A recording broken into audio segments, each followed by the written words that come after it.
In today's video, I'm going to teach you how to integrate Stripe with HoneyBook for processing payments. Now, before we dive in, it's important to clarify that you can't directly integrate Stripe with HoneyBook in the traditional sense.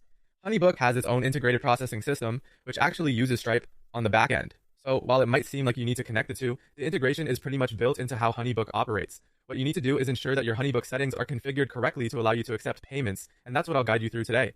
Let's start by navigating into your HoneyBook account. Once you're in, head over to the company settings section, and from there, you're going to want to click on the Payments tab. This is the area where you'll be setting up your payment processing system and configuring all necessary details. Next, you'll need to select your business type. This helps HoneyBook understand your company's structure for tax and legal purposes. So, choose the option that best describes your setup, whether that's individual, sole proprietor, LLC, or another business type.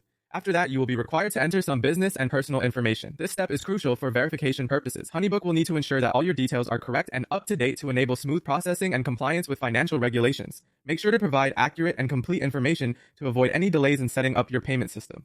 Now onto a very critical component, adding your bank account details. This is where your payouts will be deposited. Entering precise banking information is essential, as any errors could lead to delays or issues with receiving funds. Double check your account numbers and bank details before moving to the next step.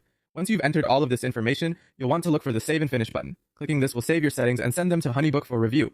It's a review process where HoneyBook ensures all the provided information is correct and compliant with their payment systems. After they complete this review, they'll activate your payment system. So there you have it. While Stripe and HoneyBook aren't connected through a straightforward integration, HoneyBook's system is set up to handle processes with Stripe working quietly in the background. By setting up your profile and banking information in HoneyBook, you're essentially completing the necessary steps to make use of Stripe's processing capability seamlessly and efficiently. Thanks for joining me in this tutorial. If you found the information helpful, feel free to like and subscribe for more tech tips and guides. Goodbye for now, and happy payment processing.